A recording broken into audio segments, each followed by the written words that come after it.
श्री विष्णु पुराण पंचम अंश 12वां अध्याय शक्र कृष्ण संवाद कृष्ण स्तुति और 13वां अध्याय गोपों द्वारा भगवान का प्रभाव वर्णन तथा भगवान का गोपियों के साथ रास क्रीड़ा करना।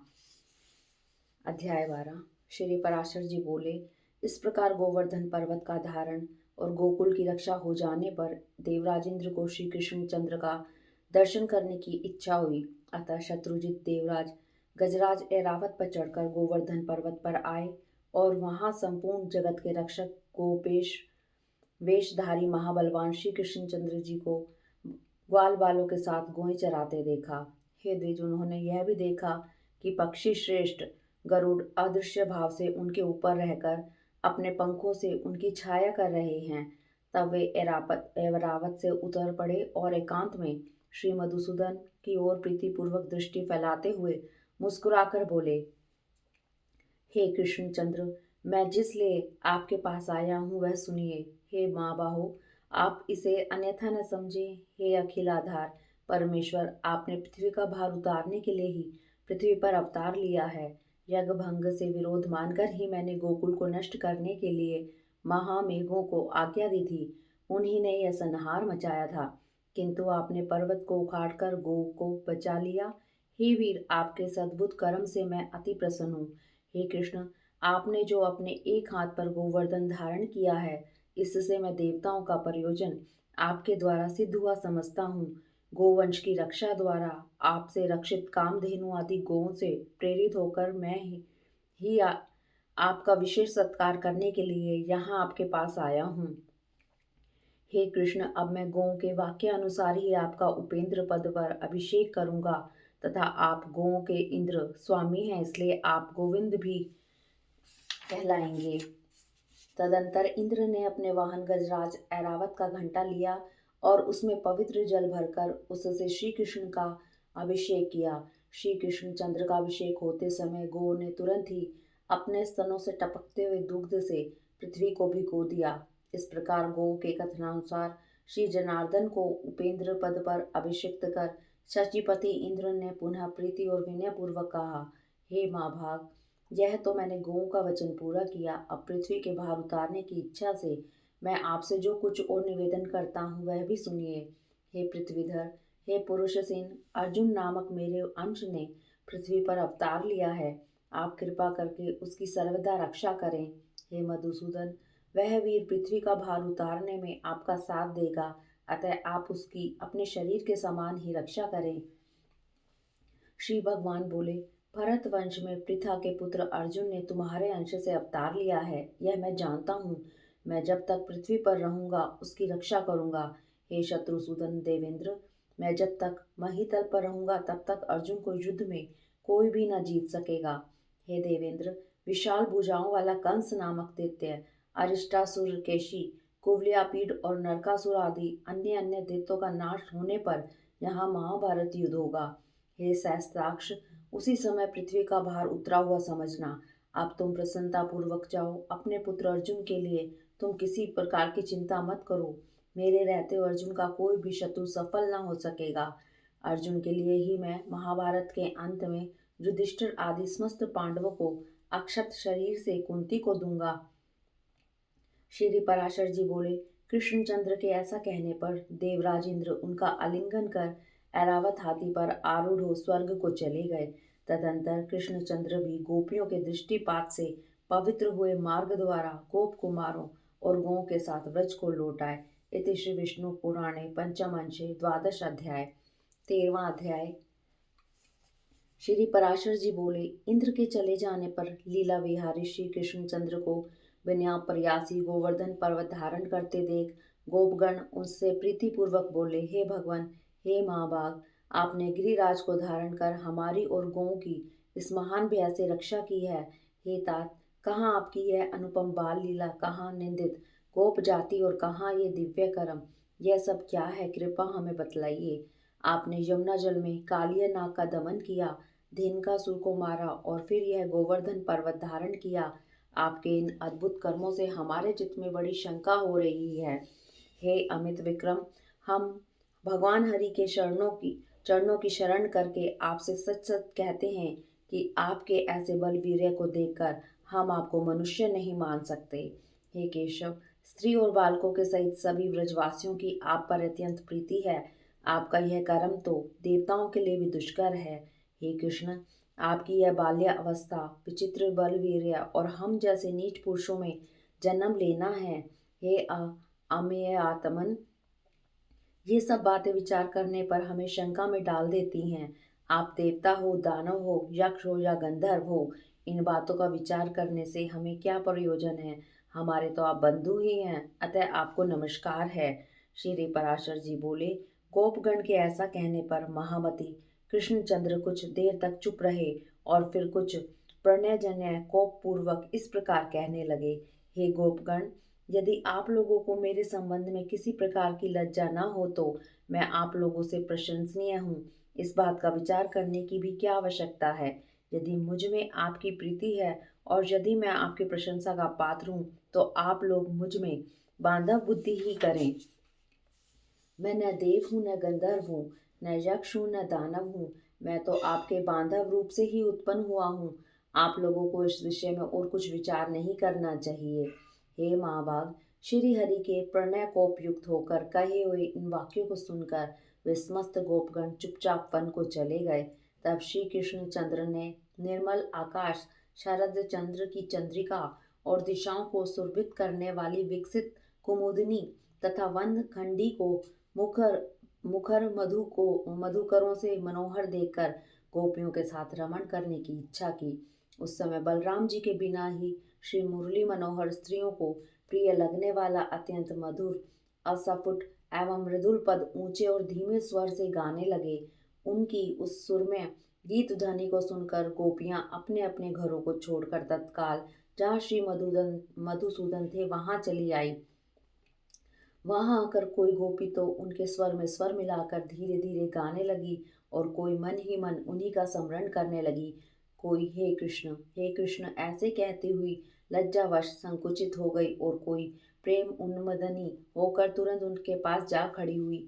कोई गोपी बाहर गुरुजनों को देखकर अपने घर में ही रहकर आंख मूंद कर तन्मय भाव से श्री गोविंद का ध्यान करने लगी, तो कोई गोप कुमारी जगत के कारण पर ब्रह्म स्वरूप श्री कृष्ण का चिंतन करते करते प्राण अपान के रुक जाने से मुक्त हो गई, क्योंकि भगवद के विमल आहत से उसकी समस्त पुण्य राशि क्षीण हो गई और भगवान की अप्राप्ति के महान दुख से उसके समस्त पाप लीन हो गए थे।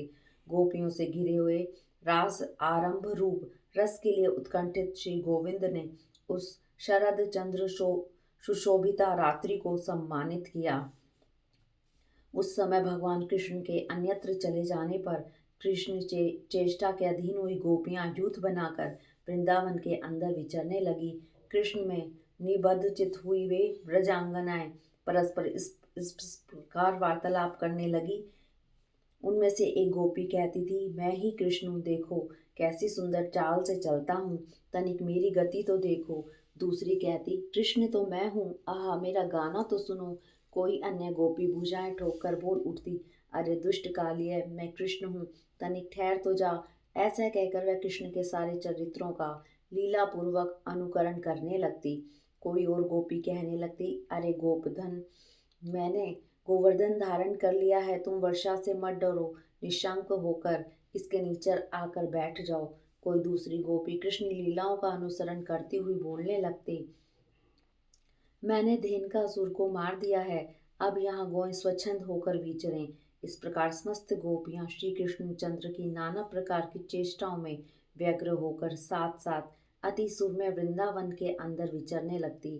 खिले हुए कमल जैसे नेत्रों वाली एक सुंदरी गोपांगना सर्वांग पुलकित हो पृथ्वी की ओर देखकर कहने लगी, अरियाली, ये लीला ललित गामी कृष्णचंद्र के ध्वजा वज्र अंकुश और कमल आदि की रेखाओं से सुशोभित पद चिन्ह तो देखो, और देखो उनके साथ कोई पुण्यवती मधुमाती युवती भी आ गई है।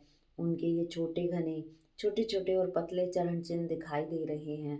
यहाँ निश्चय ही दामोदर ने ऊंचे होकर पुष्प चयन किए हैं। इसी कारण यहाँ उस महात्मा के चरणों के केवल अग्रभाग ही अंकित हुए हैं। यहाँ बैठकर उन्होंने निश्चय ही किसी बड़ भागनी का पुष्पों से श्रृंगार किया है। अवश्य ही उसने अपने पूर्व जन्म में सर्वात्मा श्री विष्णु भगवान की उपासना की होगी। और यह देखो, पुष्प बंधन के सम्मान से गर्विता होकर उसके मान करने पर भी श्री नंद नंदन उसे छोड़कर इस मार्ग से चले गए हैं। अरे सखियों देखो, यहाँ कोई नितंब भार के कारण मंदगामिनी गोपी कृष्ण चंद्र के पीछे पीछे गई है। वह अपने गंतव्य स्थान को तीव्र गति से गई है। इसी से उसके चरण चिन्हों के अग्रभाग कुछ नीचे दिखाई देते हैं। यहाँ वह सखी उनके हाथों में अपना पानी पल्लव देकर चली है। इसी से उसके चरण चिन्ह पराधीन से दिखलाई देते हैं। देखो, यहाँ से उस मंदगामिनी के निराश होकर लौटने के चरण चिन्ह दिख रहे हैं। मालूम होता है कि उस ध्रुत ने उसकी अन्य आंतरिक अभिलाषाओं को पूर्ण किए बिना ही केवल कर स्पर्श करके उसका अपमान किया है। यहाँ कृष्ण ने अवश्य ही उस गोपी से कहा है, तू यहाँ बैठ, मैं शीघ्र ही जाता हूँ। इस वन में रहने वाले राक्षस को मारकर पुनः तेरे पास लौट आऊँगा। इसलिए यहाँ उनके चरणों के चिन्ह शीघ्र गति से दिख रहे हैं। यहाँ से कृष्णचंद्र गहन वन में चले गए हैं। इसी से उनके चरण चिन्ह दिखलाई नहीं देते। अब सब लौट चलो, इस स्थान पर चंद्रमा की किरणें नहीं पहुंच सकती। तदंतर वे गोपियां कृष्ण दर्शन से निराश होकर लौट आई और यमुना तट पर आकर उनके चरितों को गाने लगी। तब गोपियों ने प्रसन्न मुखारविंद त्रिभुवन रक्षक लीला विहारी कृष्णचंद्र को वहां आते देखा। उस समय कोई गोपी तो श्री गोविंद को आते देखकर अति हर्षित हो केवल कृष्ण कृष्ण कृष्ण इतना ही कहती रह गई और कुछ न बोल सकी। कोई प्रणय कोपवश अपनी भ्रूभंगी से ललाट सिकोड़कर श्री हरि को देखते हुए अपने नेत्र रूप भ्रमरों द्वारा उनके मुख कमल का मकरंद पान करने लगी। कोई गोपी गोविंद को देख नेत्र मूंद कर उन्हीं के रूप का ध्यान करती हुई योगारूढ़ सी भासित होने लगी। तब श्री माधव किसी से प्रिय भाषण करके, किसी कोई और भ्रूभंगी से देखकर और किसी का हाथ पकड़कर उन्हें मनाने लगे। फिर उदार चरित श्री हरि ने उन प्रसन्नचित गोपियों के साथ रास मंडल बनाकर आदर पूर्वक रमण किया। किंतु उस समय कोई भी गोपी कृष्णचंद्र की सन्निधि को न छोड़ना चाहती थी। इसलिए एक ही स्थान पर स्थिर रहने के कारण रासोचित मंडल न बन सका। तब उन गोपियों में से एक एक का हाथ पकड़कर श्री हरि ने रास मंडल की रचना की। उस समय उनके कर स्पर्श से प्रत्येक गोपी की आंखें आनंद से मुंद जाती थी।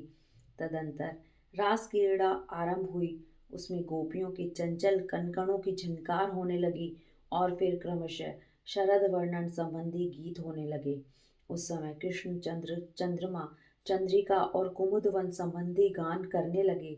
किंतु गोपियों ने तो बारंबार केवल कृष्ण नाम का ही गान किया। फिर एक गोपी ने नृत्य करते करते थक कर चंचल कंकण की झंकार से युक्त अपनी बाहुलता श्री मधुसूदन के गले में डाल दी। किसी निपुण गोपी ने भगवान के गान की प्रशंसा करने के बहाने भुजा फैलाकर श्री मधुसूदन को आलिंगन करके चूम लिया। श्री हरि की भुजाएं गोपियों के कपोलों का चुंबन पाकर कपोलों में पुलकावली रूप धान्य की उत्पत्ति के लिए सवेद रूप जल के मेघ बन गई। कृष्णचंद्र जितने उच्च स्वर से रासोचित गान गाते थे, उससे दूने शब्द से गोपियां धन्य कृष्ण की ही ध्वनि लगा रही थी। भगवान के आगे जाने पर गोपियां उनके पीछे जाती और लौटने पर सामने चलती। इस प्रकार वे अनुलोम और प्रतिलोम गति से श्री हरि का साथ देती थी। श्री मधुसूदन भी गोपियों के साथ इस प्रकार रास क्रीड़ा कर रहे थे कि उनके बिना एक क्षण भी गोपियों को करोड़ों वर्षों के समान बीतता था। वे रास रसिक गोपांगनाएं पति माता पिता और भ्राता आदि के रोकने पर भी रात्रि में श्री श्याम सुंदर के साथ विहार करती थी। शत्रुहंता अमेय आत्मा श्री मधुसूदन भी अपनी किशोरावस्था का मान करते हुए रात्रि के समय उनके साथ रमण करते थे। वे सर्वव्यापी ईश्वर श्री कृष्णचंद्र गोपियों में, उनके पतियों में तथा समस्त प्राणियों में आत्म स्वरूप से वायु के समान व्याप्त थे। जिस प्रकार आकाश अग्नि पृथ्वी जल वायु और आत्मा समस्त प्राणियों में व्याप्त हैं, उसी प्रकार वे भी सब पदार्थों में व्याप्त हैं। इति श्री विष्णु पुराणे पंचम अंशे त्रयोदश अध्याय।